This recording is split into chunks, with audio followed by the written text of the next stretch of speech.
Shadows of the past. Jackson Reed adjusted his Italian silk tie as he strode through the corridor of Bright Horizons Children's Center. The click of his handcrafted Oxfords echoed against the walls, adorned with colorful finger paintings and wobbly stick figures. This wasn't his usual environment. Boardrooms and tech conferences were more his speed, but the PR team had insisted this charitable appearance would soften his cutthroat image. "The children are excited to meet you, Mr. Reed," chirped the center's director, struggling to keep pace with his long strides. "Your donation will transform our art therapy program." Jackson nodded absently, checking his watch. 30 minutes, he had decided. That's all this photo opportunity required. His mind was already racing ahead to the merger negotiations scheduled for that afternoon. "And here's our main studio," the director announced, pushing open a pair of double doors.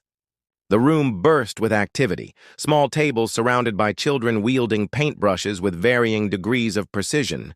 Volunteer teachers moved between stations, offering guidance and encouragement. Jackson's gaze swept across the scene, preparing the appropriate expression of corporate benevolence, when his eyes locked onto a figure at the far end of the room. Time seemed to stutter. The woman's chestnut hair was shorter now, falling just below her shoulders instead of cascading down her back as it once had. But he would recognize Olivia Winters anywhere. The gentle curve of her neck, the way she tilted her head slightly when concentrating. His chest tightened with an emotion he thought he'd buried years ago.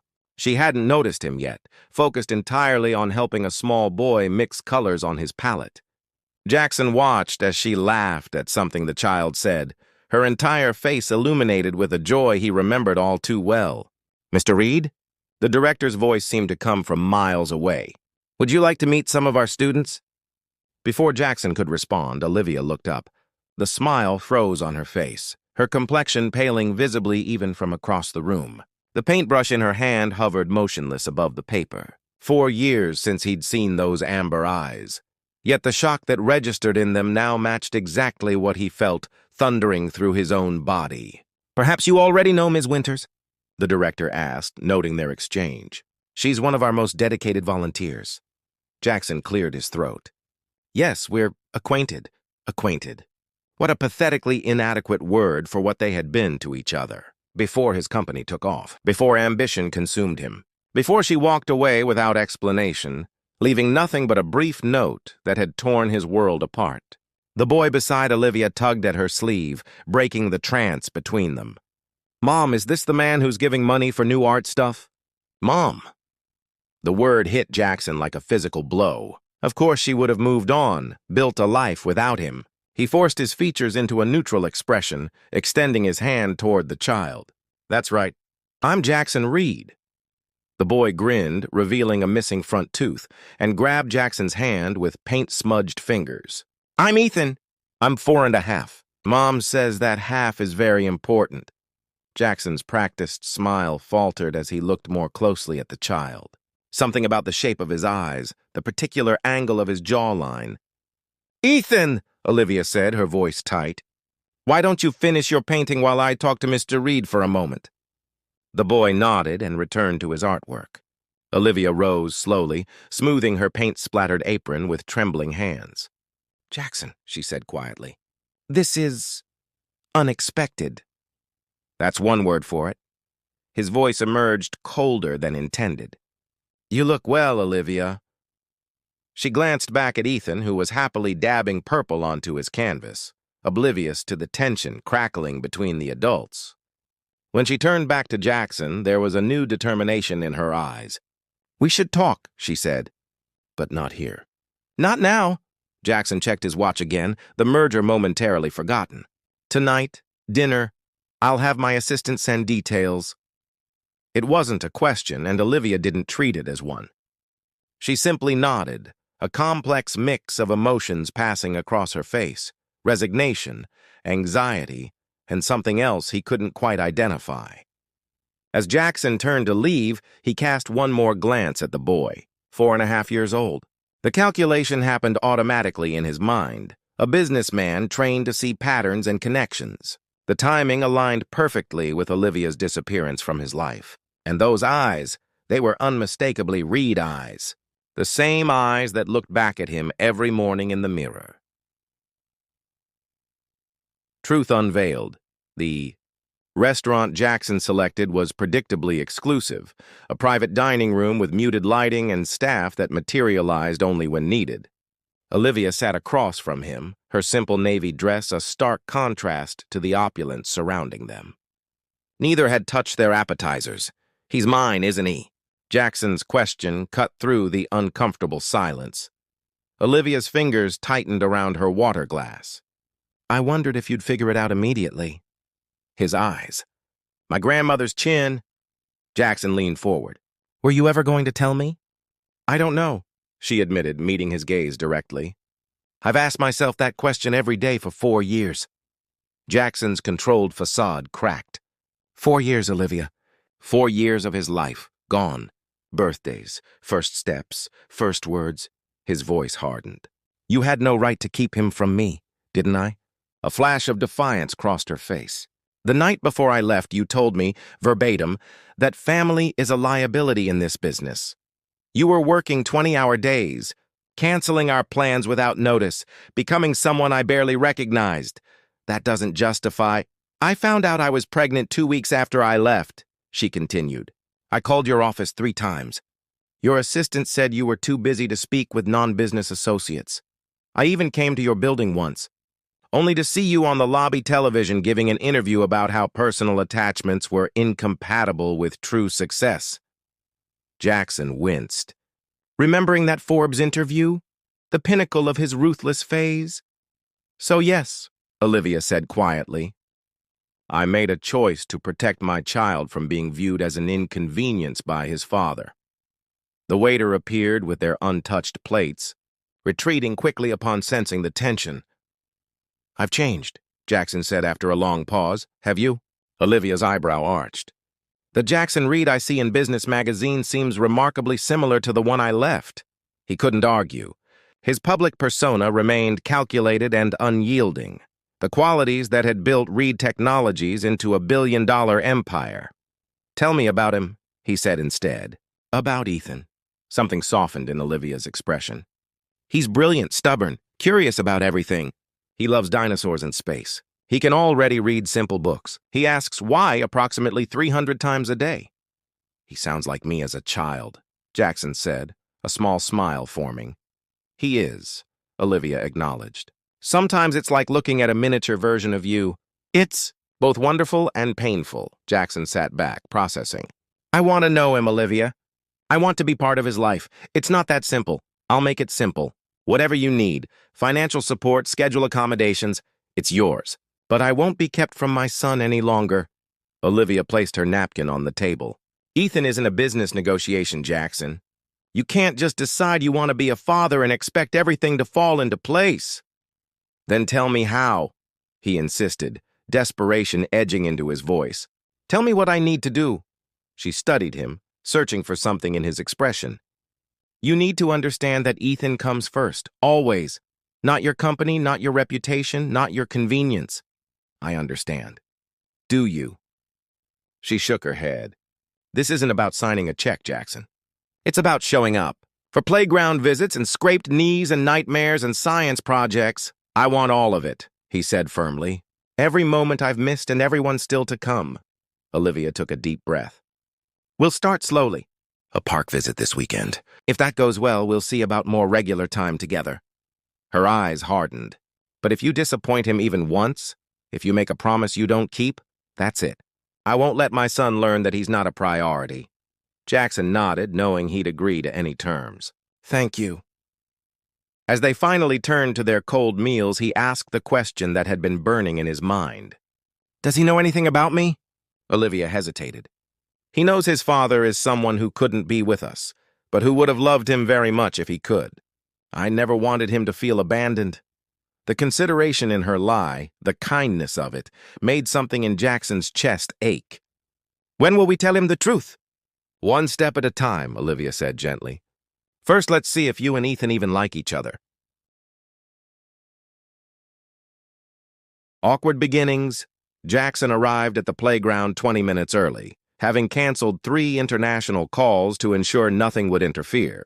He'd exchanged his usual tailored suit for jeans and a casual button-down, clothing his assistant had to purchase specifically for this occasion. He spotted them from a distance, Ethan racing up a slide the wrong way while Olivia watched from a nearby bench. The boys' laughter carried across the park, triggering an unfamiliar warmth in Jackson's chest. "Mr. Reed," Ethan called, having noticed him first. "Did you bring more money for the art place?" Jackson chuckled, kneeling to the boy's level. "Not today. I actually came to play with you, if that's okay." Ethan squinted, assessing him with surprising scrutiny for a 4-year-old. "Can you do the monkey bars?" "I haven't tried in about 30 years, Jackson admitted. "I'll show you." Ethan grabbed his hand, pulling him toward the metal structure. Jackson looked back at Olivia, who watched with guarded optimism. He rolled up his sleeves, determined not to fail this first test.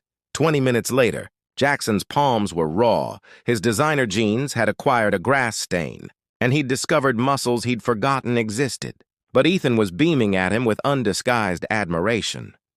"You're pretty strong for a grown-up," the boy declared, offering a juice box from his backpack. "Thanks," Jackson said, accepting the sticky container. "You're pretty strong for a kid." "Mom says I get that from my dad." Ethan's casual comment nearly made Jackson choke on his apple juice. "She says he could lift really heavy things too." Jackson caught Olivia's watchful gaze across the playground. She'd told the truth. She hadn't villainized him in their son's eyes. "Want to see me do the dinosaur roar?" Ethan asked, already launching into an impressive Tyrannosaurus impression. Before Jackson could respond, the afternoon continued with Jackson being introduced to Ethan's elaborate world of imagination. Climbing structures became spacecraft. Sandboxes transformed into archaeological digs. And Jackson found himself cast as everything from space captain to museum curator. "You're actually good with him," Olivia commented when Ethan ran to examine a beetle on a nearby tree. "Don't sound so surprised," Jackson replied, though in truth, he was equally shocked by how naturally he'd fallen into playing with the boy. "It's just different from how I imagined this would go." "How did you imagine it?" She shrugged. "You checking emails while half listening to him, being bored by childish games." The accuracy of her assessment, how closely it matched the man he'd been when she left, was uncomfortable. "I told you I've changed." "We'll see," she said, but her tone had softened. When it was time to leave, Ethan's disappointment was obvious. "Can Mr. Reed come back tomorrow?" Olivia hesitated. "Mr. Reed is very busy." "I can make time," Jackson interrupted. "Maybe dinner at your place?" "I could bring pizza?" The look of surprise on Olivia's face quickly transformed into cautious agreement. "Ethan does love pizza night. Pepperoni and extra cheese," the boy exclaimed. "It's a date," Jackson said, then quickly corrected himself. "A plan. It's a plan." That night, Jackson canceled a weekend trip to Singapore without consulting anyone. His executive team would be furious, but as he reviewed photos he'd surreptitiously taken of Ethan on the playground, he found he didn't care. For the first time in years, something mattered more than Reed Technologies. Building bridges over the next 3 months, Jackson became a regular fixture in Ethan's life. Pizza nights evolved into movie nights. Playground visits expanded to museum trips and zoo excursions. Jackson's calendar, once populated exclusively with meetings and networking events, now featured Dinosaur Museum with E and Parent-Teacher Conference. Today, he sat in Olivia's modest kitchen, attempting to help Ethan with a school project, a papier-mâché solar system that was testing the limits of Jackson's patience and dexterity. "Neptune is blue, Dad." "Not green," Ethan corrected, reaching for the paint bottle. "Dad." The word still sent a jolt through Jackson every time. They had told Ethan the truth 2 weeks ago, in a carefully planned conversation where Olivia explained that Jackson was his father who had been away for work but wanted very much to be part of their family now. Ethan had considered this information with surprising calmness before asking if this meant he could have 2 desserts now, one from Mom and one from Dad. "Sorry." "Neptune expert," Jackson said, handing over the correct paint. "Blue it is." Olivia watched them from the doorway, a small smile playing on her lips. Who would have thought the great Jackson Reed would one day be covered in glitter and papier-mâché? My board would have a collective heart attack, he agreed, attempting to remove a glob of glue from his watch. Speaking of your board, Olivia said carefully, Ethan's birthday party is next Saturday. Will you still be able to make it? I know you mentioned that Tokyo investor meeting. The question wasn't accusatory, but Jackson understood the weight behind it. This would be the first birthday of Ethan's that he'd be present for, a test of his new priorities. Tokyo is being handled by Marcus, he replied. I'll be here. Front and center with ridiculous party hat and all. Relief flashed across Olivia's face. He'll be so happy. Later, after Ethan had gone to bed and the solar system was drying on the counter, Jackson helped Olivia clean up the kitchen. You surprised me, she admitted, wiping paint from the table. These past months, you've really shown up for him. For both of you, Jackson corrected. Olivia, I need to say something that's long overdue. She paused, dishcloth in hand. I'm sorry. For who I was when you left. For making you feel that our relationship, that you, weren't important. He stepped closer. I was wrong, and I lost the best things in my life because of it. Olivia's eyes glistened. Jackson, I'm not asking for anything, he hurried to clarify. Just wanted you to know that I understand now why you left, and why you kept Ethan from me. I probably would have made a terrible father back then. She touched his arm lightly. And now you're a wonderful one. The simple compliment meant more to him than any business accolade he'd ever received. They stood in comfortable silence, the space between them charged with unspoken possibility. It's getting late, she finally said. Right. Jackson gathered his jacket. I should go. At the door, he turned back. Would you consider having dinner with me sometime? Just us? Not to discuss Ethan, just us. The question hung between them, weighted with history and hurt, but also with hope. Yes, she said softly. I think I would like that. As Jackson drove home, he realized that for the first time in years, his thoughts weren't on market shares or profit margins. They were on dinosaur models and the particular shade of Olivia's smile when she'd said yes. The family portrait. Jackson stood nervously in the hospital corridor, a ridiculously large teddy bear clutched under one arm and flowers in the other. Beyond the door was Ethan, now 7 years old, recovering from an emergency appendectomy that had terrified Jackson more than any market crash ever could. How is he? He asked as Olivia emerged from the room. Milking it for all it's worth, she replied with fond exasperation. He's already negotiated 2 new video games and ice cream for dinner once we're home. Sounds like my son, Jackson said proudly. Born negotiator, our son. The phrase came naturally now, after 3 years of co-parenting that had gradually evolved into something more. Their cautious dinner date had led to others, slow steps toward rebuilding trust that had been broken. The doctor says we can take him home tomorrow, Olivia said, leaning into Jackson's embrace. He kissed the top of her head, inhaling the familiar scent of her shampoo. I've cleared my schedule for the rest of the week. Dominic can handle the London presentation. Olivia pulled back, studying his face. Jackson Reed delegating a major presentation? Who are you and what have you done with my workaholic? Reformed workaholic, he corrected. Besides, Dominic needs the experience if he's going to take over as CEO next year. Olivia's eyes widened. You're serious about stepping down? Semi-retiring, he clarified. Board chairman with significantly reduced hours. I've given it enough years. What brought this on? Jackson gestured toward Ethan's room. When Teresa called about Ethan being rushed to the hospital, I was in the middle of a meeting about acquiring some tech startup. And you know what? I didn't care. Not even for a second. I just needed to get to him. He shook his head. That's clarity, Liv. The kind I was too blind to see before. She touched his face gently. You really have changed. Having a second chance will do that to a person. He reached into his pocket. Which reminds me... The small velvet box had been carried for weeks, waiting for the right moment. This wasn't how he'd planned it. Hospital lighting wasn't exactly romantic, but suddenly, it felt right. I had a whole speech prepared. he said, opening the box to reveal a sapphire ring. About time and regrets and second chances. But it all comes down to this. I love you, Olivia. I love the family we've built. I want to make it official if you'll have me. Tears welled in her eyes. Jackson, she says yes, came Ethan's voice from the doorway, where he stood in his hospital gown, IV pole in hand. Right, Mom? You say yes, Olivia laughed through her tears. Were you eavesdropping, young man? Strategic intelligence gathering, Ethan corrected, using one of Jackson's favorite phrases. Jackson knelt before Olivia, taking her hand. Well, do you say yes? She looked between the two most important people in her life, the man who had fought to become worthy of a second chance, and the boy who had brought them back together. Yes, she whispered. Yes, I say yes. Ethan whooped with delight, setting off his heart monitor alarm and bringing a nurse running. As medical staff rushed in to check on their enthusiastic patient, Jackson slipped the ring onto Olivia's finger.